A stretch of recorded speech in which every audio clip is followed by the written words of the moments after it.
Yeah, that's for sure. Well, we'll get into all of that. It's great to meet you. Thank you for taking a minute out today. I appreciate it.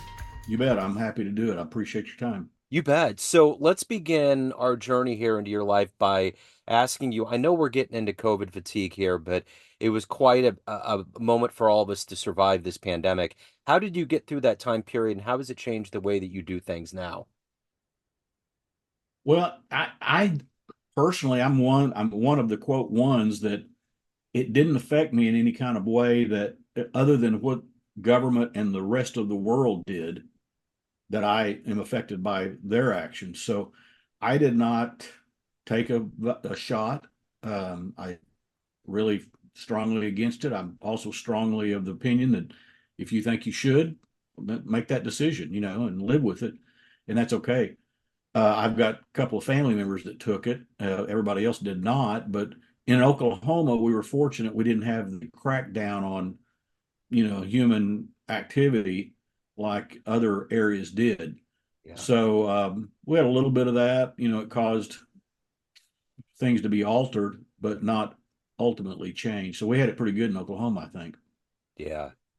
So I know you're a writer. I know you've spent a long time in government, but to get a handle on what you're doing right now in 2024, if I put you in front of a bunch of grade school kids, it's career day, and one of the kids is curious and asks you, "Hey, what do you do for a living?" How do you answer them?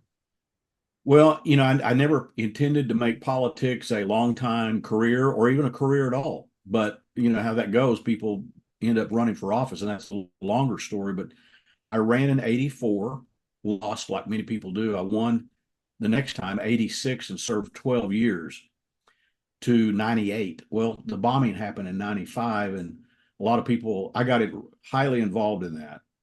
Yeah. Questioned federal government's investigation and conclusion, and that was very controversial. People were, it's like a big dividing line. You're one side or the other kind of thing. Yeah. And it was made that way because I was attacked by establishment entities and people. And so that was a big issue in the middle of that. Come around to a few years later, there's somebody running in my district that some other members, conservative Republicans, didn't want. They called him a rhino, and they called me up. So would you run again? I ended up doing that again. Another a little bit longer story. So I served again from '06 to 12. My first 12 years were in the minority. The Democrats were in the majority. The other six were in minority in the Republican Party. All of that time has been most of my adult life up until this point. I've continued to be very active and involved in political activities, primarily in Oklahoma, but some spanning, around the country. And so this issue, the bombing was a big issue. This book that I've recently written, which talks about a very boring and difficult subject for people to understand, and that is the rules, but not just the rules, which are really boring. I don't like them myself. I don't like to talk about it, but it's about a specific rule and behavior that is what allows special interest group and others, meaning people other than our elected officials, representatives, senators, etc., lets others have a lot of influence, way too much in our government than what we're supposed to have Yeah. ourselves and through our representatives, and what we can do about that. And it breaks it down into a simple view so it's not confusing like so much in politics becomes. Well, they always talk about America's kind of turned into a corporation. I mean, you know, it's almost like we're a business. It's not something that was a part of the original draft of the Constitution, where there would be checks and balances and there would be, kind of this split of power or however it kind of parlayed out.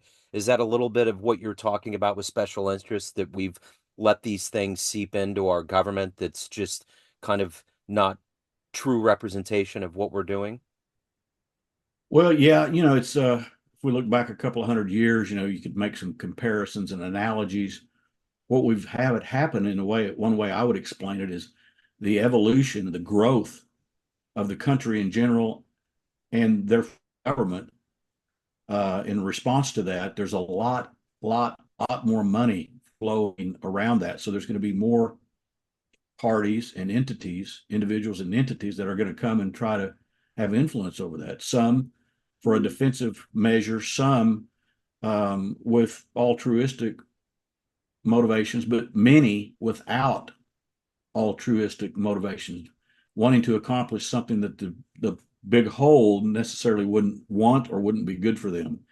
So how do we look at that? So, for example, there's a simple rule. There's rules, and let me give a quote. Thomas Jefferson said, one of our founding fathers, one of our presidents said, "In matters of power, let no more be heard of confidence in man, but bind him down with the chains of the Constitution."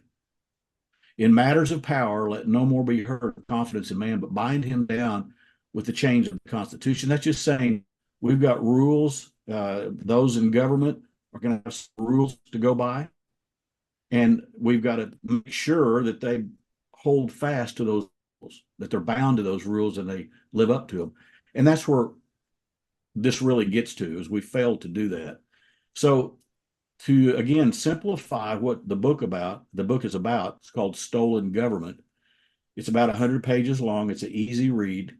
uh, when we elect somebody to go represent us in a legislative body like a House of Representatives or a Senate or Assembly, then they go up there, and in many of the states, most of the states, including the federal government, you could actually have somebody that was duly elected just like you, say, that's a chairman of a committee, for example, say, "No, Joe, I'm not going to hear your bill." You might go to them like I did in the early days and say, "Hey, I've got this bill assigned to your committee, and I see it's not on the agenda. I'd like to have it heard. Will it be on the next week's agenda?" And you might have a 3-week schedule at a committee. And then if you have a committee chairman say, "No, I'm not going to hear it," and you ask why, you might get a substantive answer, and you may not. Yeah. They're getting here in Oklahoma and probably elsewhere because it's becoming institutionalized, that you might even hear them say things like, "Well, the hospital association doesn't want it to be heard, so it's not going to get a hearing." Wow. If you think so, basically, what we're saying is we're electing people to go represent us, and then they've got to go along with some other entities to represent, to have the chance, the opportunity to represent their people. When this rule, it's not even a formal rule within the rules, but when we allow this to happen, think about free speech. We're totally being denied free speech. Yeah. And in the same First Amendment, the ability to redress government. Yeah. It's like being pregnant. You can either do it or you can't. You either have Yeah. the ability for free speech and a redress government, or you can't. So it's qualified. When you get up there, if you go along to get along, we've all heard that, to go along to get along crowd, then you might get some stuff heard, certainly not anything that some special interest group doesn't want. But if you do not, you'll be treated like a redheaded stepchild, we'll say. Wow. That's wild. So let me ask you this. When you were in the third grade, what was your dream? What did you want to be when you grew up? Was politics ever on your radar? No, it wasn't. Now, somebody told me in, I think it was some schoolmates said way back in the day, it was not high school by any means, that at somebody asked a question like that, we might have been in school, and I said I was going to be the president of the United States someday. That I shouldn't even say that. I probably never told that story in an interview like this. I mean, it's just a little comment. I can't even remember it. It could sound like I had politics, in the brain and stuff. Yeah. All I had growing up was a really good education, both at school, even though it was a public school, and a great family that I was able to learn a lot, go to the library, at church all the time, stuff like that. So things like the history was really intriguing to me, our country's history and history in general. And then also, the biblical angle from that, from a historical point of view, all the things that you can learn in history itself. And then the Bible is a supplement to that. And all of that was intriguing to me. And so I had an idealistic picture the way things should be and the real way they should be. So I was pretty well educated when I got up there, and that's why it was kind of shocking to me when somebody said, "Well, no, I'm not going to hear your bill." Yeah. Yeah. So So that's what what? the book is all about. As long as that takes place, what it means is you don't. When people run for office, they say, "I'm going to do this, I'm going to do that, I'm not Uh-huh. going to vote for that, I will not support that, but I will support this, I'll work hard to accomplish that. And then most of us are used to thinking and saying with each other, what happened to that? What Yeah. happened to all those campaign promises? Uh-huh. Well, let me give you an example of what one member said, and I got it in the book. A lot of legislators, not just in Oklahoma, but around the country, that talk about what it's like. I couldn't believe it when this happened in 2011, the first time this issue was brought up on the House of Representative floor in Oklahoma, at least, probably anywhere. And I was able to put it out there as a amendment to be voted on.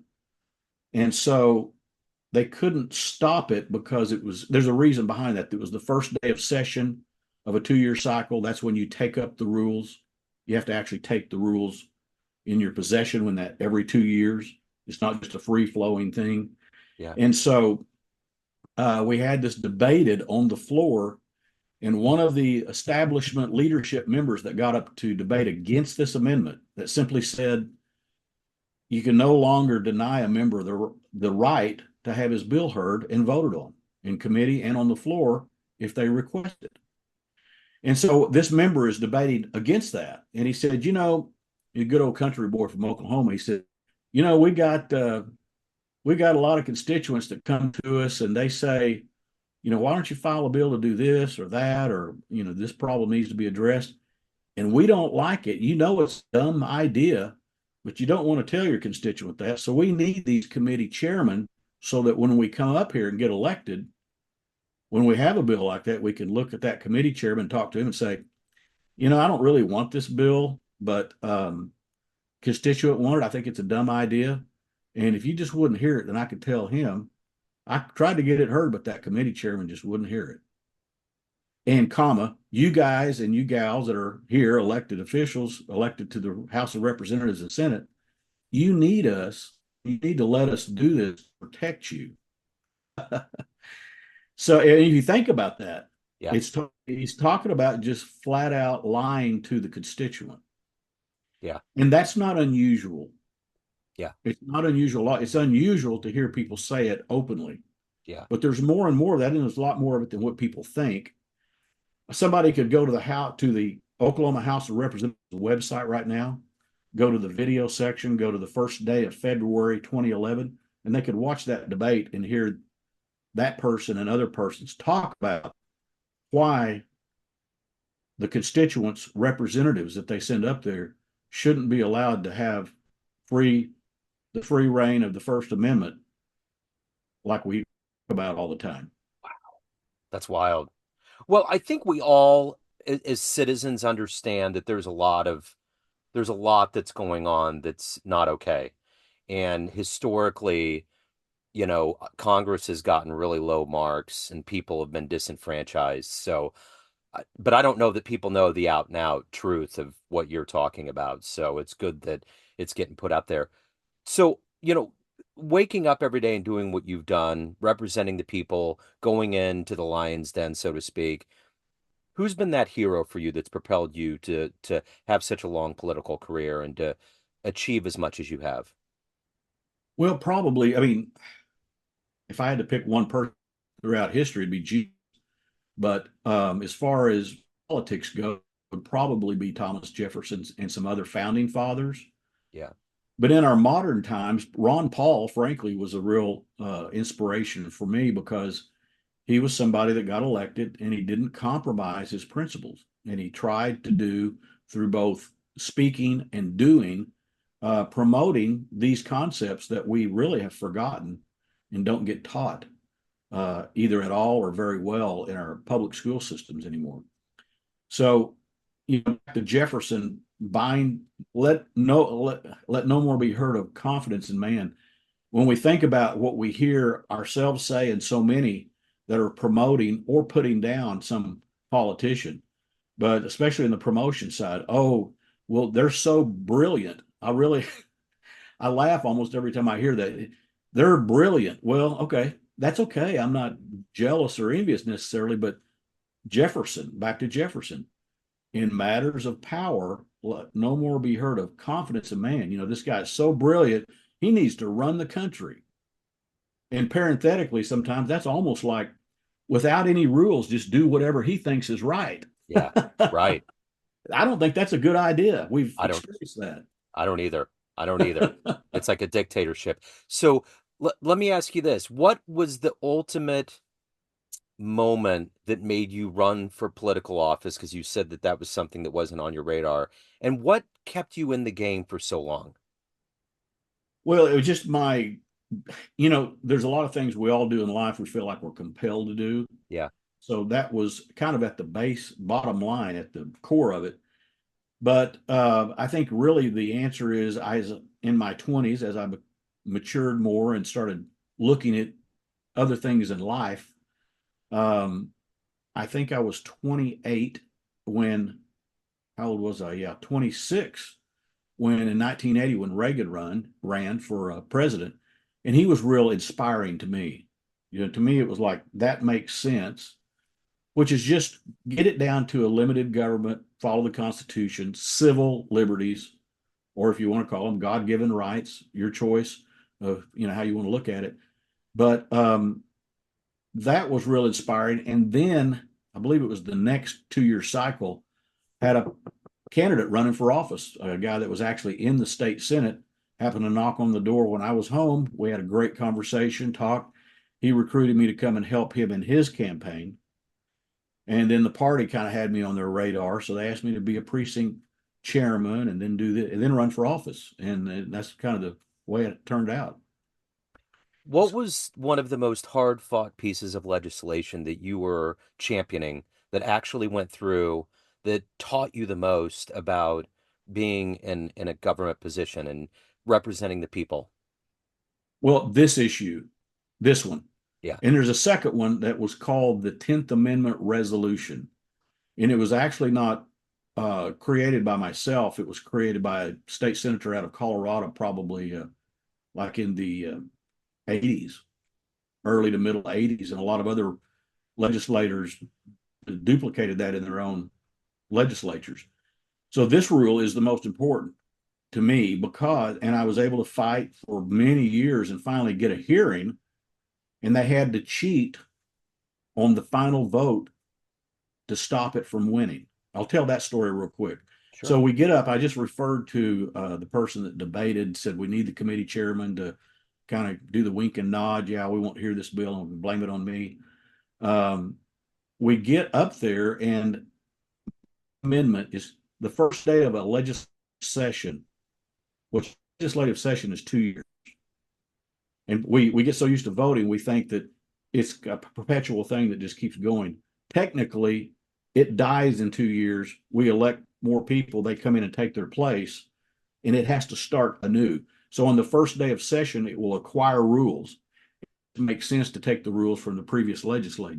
legislative session. Now it's on that first day of session they do that because technically they have to, but also they don't take the rules up hardly ever again because they don't want any of the other legislators, just the other party, but even the minority, their own majority party that have been discriminated against, et cetera, from getting up in the public way and fighting with the leadership over changing some rules. So what happened was I added this. I had been filing this issue as a bill, both to change the rules and also to create a law. And of course, they had a good time with that. They said, "Well, we thought it would be funny just to not hear a bill that's going to make us hear bills." And guys, and gals would kind of have when that came up a couple of times, would kind of have a ha ha laugh about it. But now the Republicans have taken over. And one thing I learned is that it doesn't matter which party is in, there's certain issues that are always going to be the same. And this is one of them. And I knew that coming in, and I told my secretary that we had to beware of behind the scenes battle. So in the bills, they don't get anywhere, goes, et cetera, et cetera. The leadership has got a stranglehold on things pretty much. And then I have this amendment that I bring up. There's a reason I think they heard it without trying, but it's hard for them to not hear stuff when it's right on the floor too. Yeah. So they're hearing this amendment, excuse me, And I'm giving the debate, and it goes to a vote. I'll go into there's another really interesting leadership opposition debate on this, but I won't get into that one right now.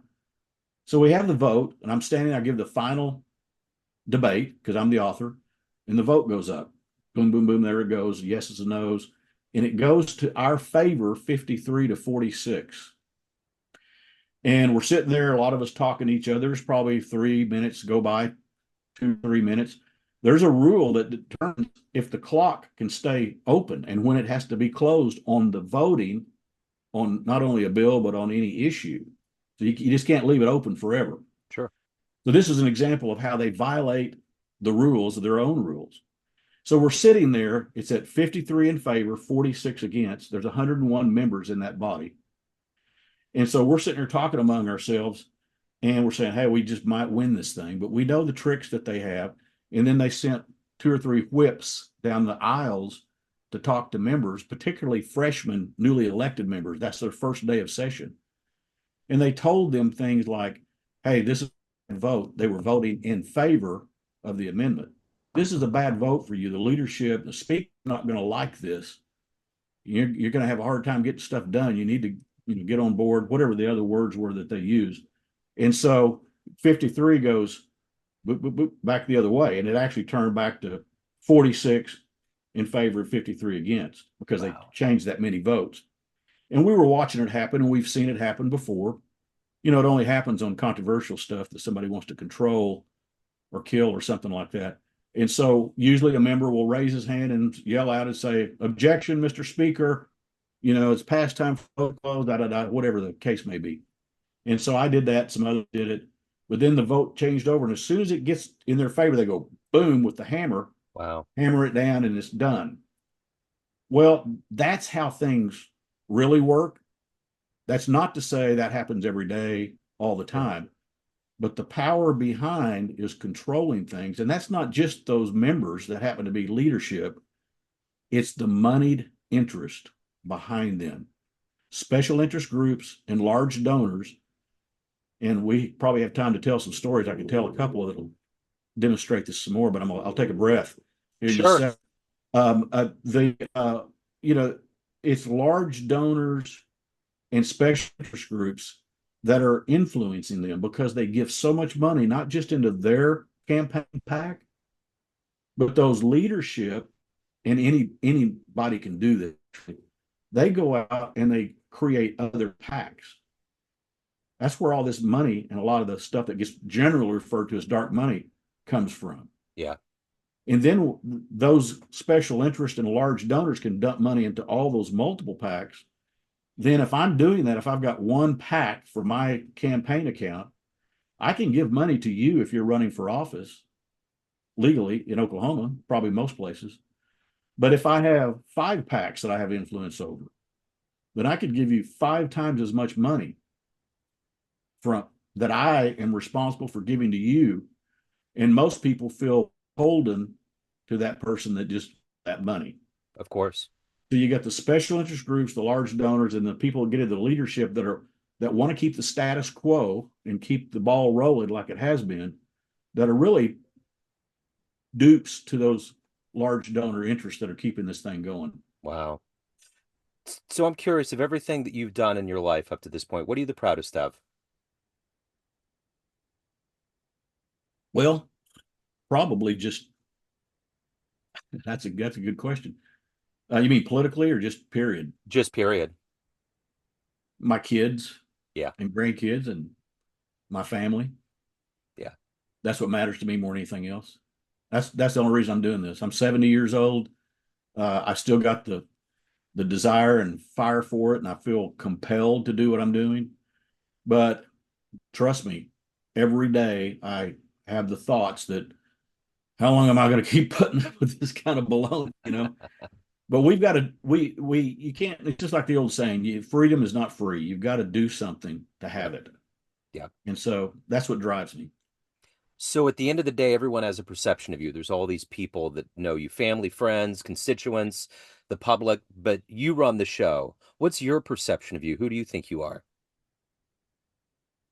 Wow, that's a great question, Joe. That's a great, insightful question. I think I'm a person that cares about the truth. That's what I always talk about. There's something that drives me to know the truth of things. My wife said one time, she goes, "Well, I don't have to, you know how couples will get a little fired up sometimes." She goes, "Well, I don't have to know the truth about everything like you do."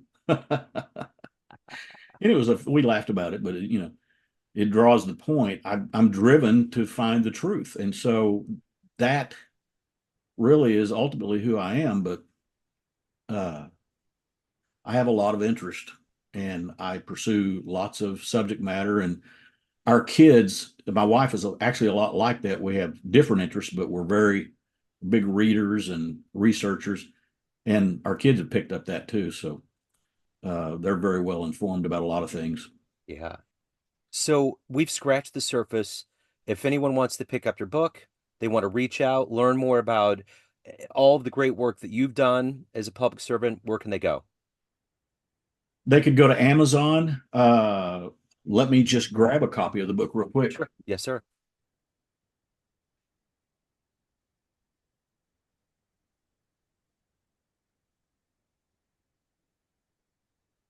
Thought I had one sitting in front of me, but Yeah. um, this is it. It's real easy to Still on government. just look my name up or the name of this book, Stolen Government. Okay.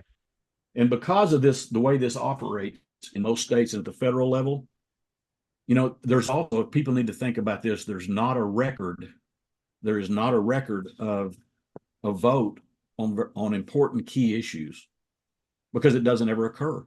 Yeah. Yeah. And so things can be misrepresented, like the guy on the floor that said to the chairman, "If you'll just say you won't hear the bill, I can tell my constituents that and we can all walk down the road." But is we need to know that kind of Yeah. stuff. We need to know who's the real people that are supposed to be representing us up there. Who's Absolutely. being real, I should say. Yeah. So you're not hearing that.